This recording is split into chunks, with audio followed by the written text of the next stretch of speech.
Hello and welcome. My name is Jeff Livingston. I'm the historian with the Hawaiian Railway Society.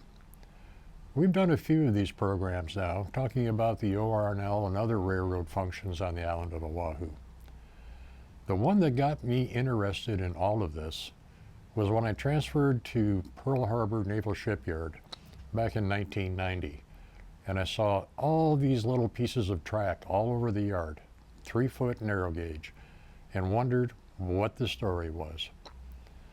When I tried to investigate, I discovered that there was very little known and even less written about the Navy's railroad operations on Oahu. I found that rather curious, and I decided to start some research. That led to a very long association with Hawaiian Railway Society and eventually with my becoming historian. Now, the Navy has a long history in Hawaii. Originally, a small coaling station was established in Honolulu Harbor in 1860. It held a rompin' 1,000 tons of coal.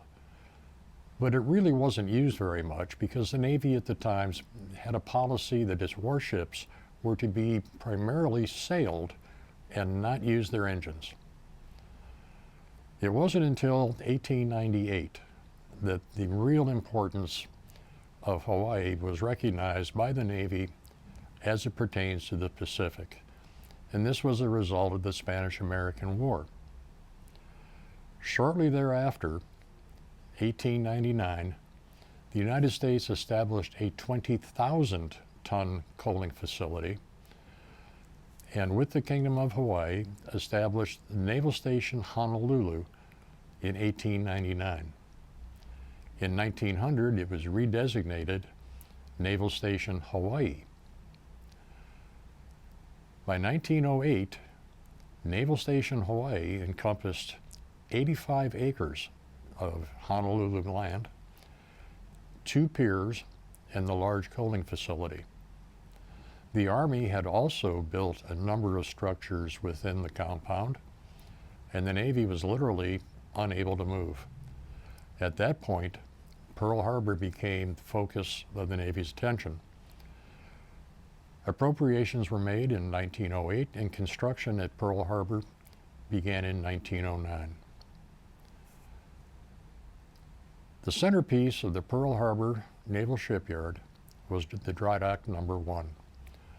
Most people remember or have heard of the failure of that dry dock.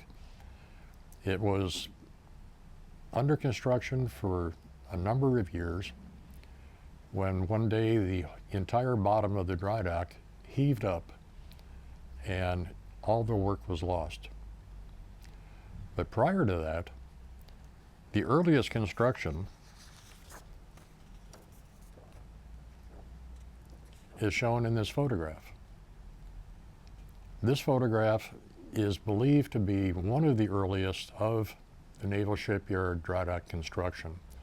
And the very first Navy locomotive is to the left, locomotive number 1.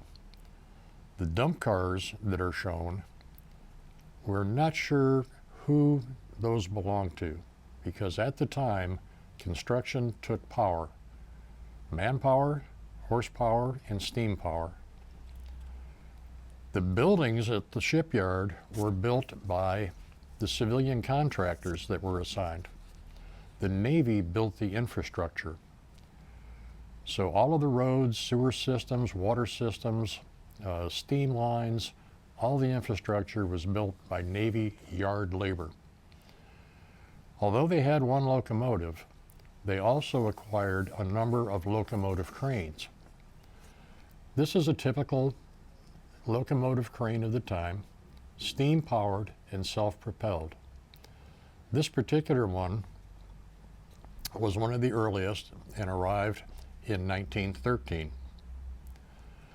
As an example of the work that these cranes did, this photograph illustrates building roads The crane is in the background, and in the far background is the derrick crane Hewlett. It also played a major part in the construction of Pearl Harbor, but was not involved in the railroad construction. So why did the Navy need a railroad? They needed it because everything at the shipyard is heavy. There was also a lot of construction other than the buildings that were done by the civilians. Therefore, they had to make all of these roads and streets, do all of the grading, do all of the grubbing. It was an extensive amount of work, and the Navy took it on themselves. In addition to the work at Pearl Harbor, they were also building a naval magazine on Kahu'ahu Island. Now that is Kahu'ahu Peninsula, but at the time it was an island, and the Navy built a causeway between what is now the submarine base out to Kahu'ahu Island, past what is now the Naval Supply Center. The magazine was placed on Kahu'ahu Island to keep it away from the ships. Obviously, you don't want your ammunition storage sitting too close to your ships, because in the event of an accident, you can have a terrible loss. The railroad at Kahu'ahu Island was not steam powered. Not a great idea to have a steam engine with a firebox and a fire inside as you were wandering around naval ammunition. So instead, they used a compressed air locomotive. This locomotive was charged by an air compressor in the shop, and if I recall correctly, this is a Porter, and could operate about half a day. Therefore, there was no fire and no danger of explosion from the locomotive or the train. Ammunition was carried back and forth between the ships at Pearl Harbor and Kahu'ahu Island as necessary. Soon, however, because of the amount of construction that was required at Pearl Harbor, the Navy had to expand its railroad. So they acquired locomotive number 2. Now these were all 3-foot narrow gauge locomotives. This happens to be a builder's photo of the locomotive. It didn't look quite that pristine shortly after arrival.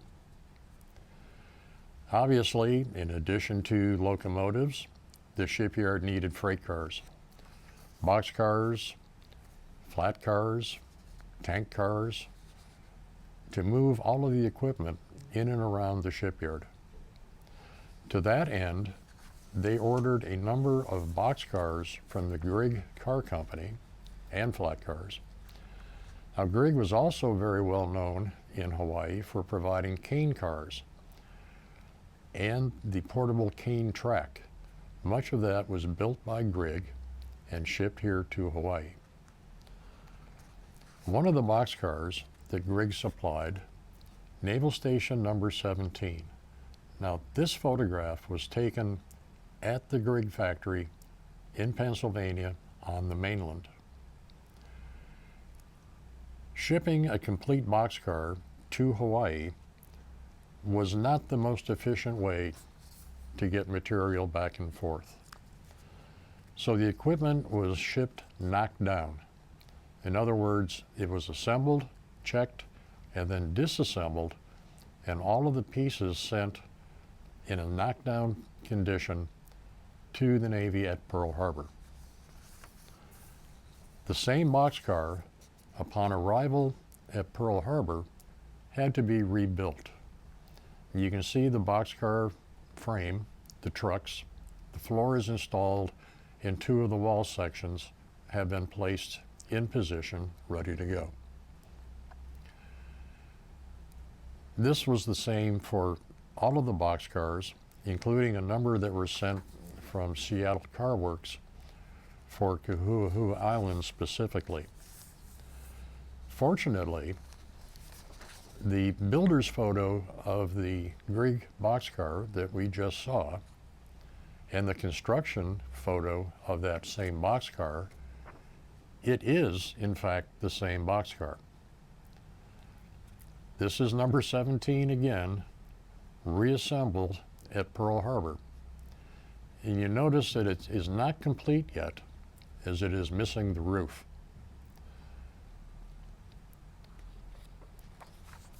Among the construction projects that the Navy undertook was oil storage and water storage.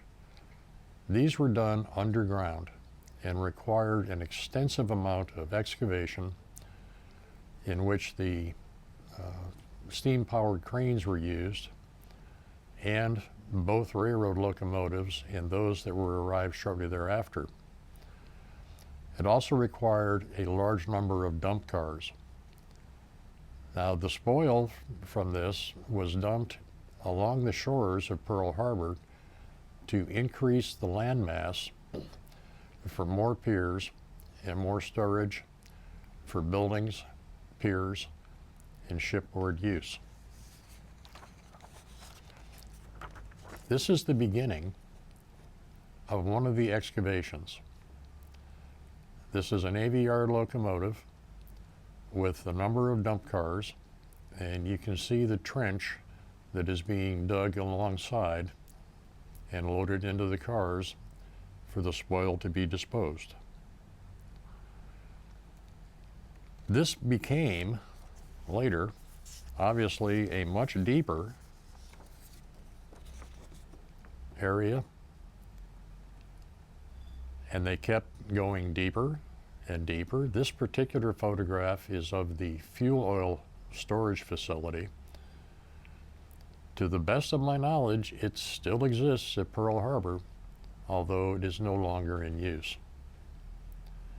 There is also a similar water facility that is, to my knowledge, no longer in use. These were built in the early teens and up into the 1920s before they were actually complete. Of course, once the hole was dug, everything had to be concrete lined. And this is approaching the full depth of the fuel oil storage facility. The same locomotives and the same cranes then were tasked to provide the concrete to make the walls, the pillars, the foundations, and the floors and covers. And this was done with a series of flat cars and a premix of concrete, rock, that was taken to the site and dumped into a large, essentially a cement mixer, mixed on site and poured. I have a number of pictures of that particular evolution, but due to time constraints, I can't bring everything with me, unfortunately. One of the unusual things at Pearl Harbor regarding a railroad was a standard gauge coaling plant. Now, all of the railroads on Oahu were 3-foot narrow gauge. That included the Navy's railroad at Pearl Harbor. The exception was Waianae Plantation, who operated a 30-inch gauge. And very early on, there were plantations that operated some 24-inch gauge Fowler locomotives called a Fowler plant. One of the earliest was at Libbyville for the Libby Pineapple, and it was a 24-inch gauge railroad also. Standard gauge, 4 feet 8.5 inches, was not used, with the exception of the coaling plant at Pearl Harbor. Now, the coaling plant replaced the coaling station in Honolulu Harbor. It was very extensive, it was elevated, and the standard gauge equipment used was more stable than the narrow gauge equipment. But all of the cranes were equipped with clamps, so they could clamp themselves to the rail, and they had large buckets that would then remove the coal, put it into self-dumping flat cars. The locomotive would haul it off to the waterfront, and it would dump it into the ships alongside. An idea of the size of the coaling plant, you can see one of the cranes with the bucket up on the trestle above the bottom of the coaling plant. Now that triangular piece over to the right is one of the walls that is still under construction. So at this point, the coaling plant was not operational. However, most of it had been built. When in operation, the cars would dump at the waterfront. You can see one of the locomotives there to the right. And this particular dump car was dumping into a barge. So that was probably going to be transferred to a ship moored outside of Pearl Harbor, not to the pier, which would then be an additional, very labor-intensive evolution. The size of the coaling plant was quite large. This overhead shot of the coaling plant was taken from one of the radio towers at Pearl Harbor. You can see the coal underneath the trestles, and you can see the walls built around the coal. There's also water in there. Coal dust was kept wet, and the coal was kept wet to prevent the possibility of fire and or explosion. On the waterfront side, you can see the area that the coal was actually placed into ships or into barges for use. Eventually, this system expanded to other parts of the yard, but initially only applied to the coaling plant itself.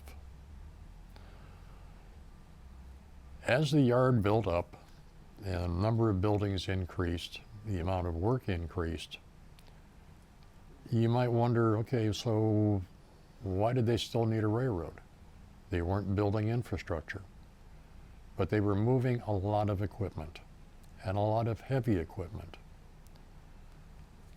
Among the items that were moved around the yard were large tanks.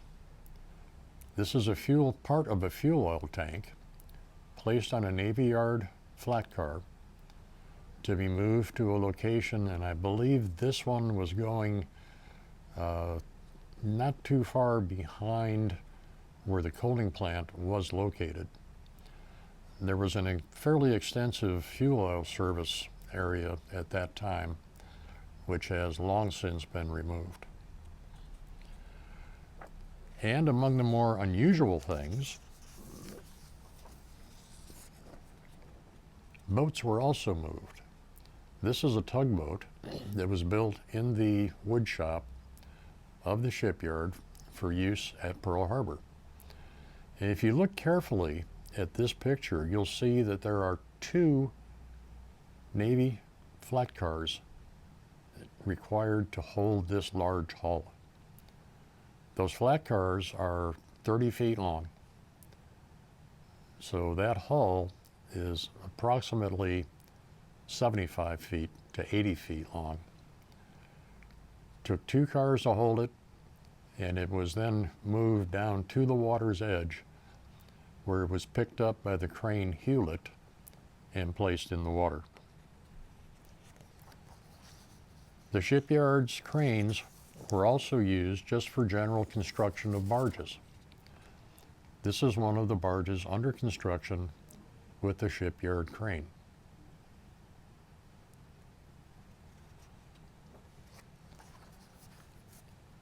The Navy continued to build within the shipyard and use their railroad extensively. More equipment was constantly added, more locomotives, more cranes, and the standard gauge tracks were later extended to some of the pier areas, and standard gauge cranes were acquired in addition to those of the coaling plant. As the Navy shifted away from coal and went to oil for propulsion, the need for the coaling plant was severely diminished. In fact, they didn't need it at all. The cranes, however, could still be used effectively within the shipyard for a number of different projects. In fact, they were used in the final construction phases of Dry Dock 1 because their capacity was greater than the smaller narrow gauge cranes used at the yard. So they were able to assist with the valves, the pumps, the motors, all being loaded into the pump wells of the dry dock. The locomotives for the coaling plant, their fate is unknown. We have not determined what happened to those particular locomotives. I imagine they were either scrapped or they may have been sent to the mainland for use at other naval facilities, but we just don't know. Excuse me. The shipyard continued to grow and develop, and that included the addition of the submarine base, which was rail served. Kahu'u Island was eventually to be removed, but the tracks connected everything from one end of the base to the other. The actual use of the railroad was not well known. No one had put together any kind of a comprehensive idea of how it worked, why it was there, and its significance and importance. I encourage you to come out to the railroad at your convenience or anytime, because we do have more information on the Navy's railroad in the office. And we'll be more than happy to answer any questions that you may have. And as usual, as we bring this part one to a close, I encourage you to come out to the railroad, not only to ride the train, but we are constantly looking for volunteers.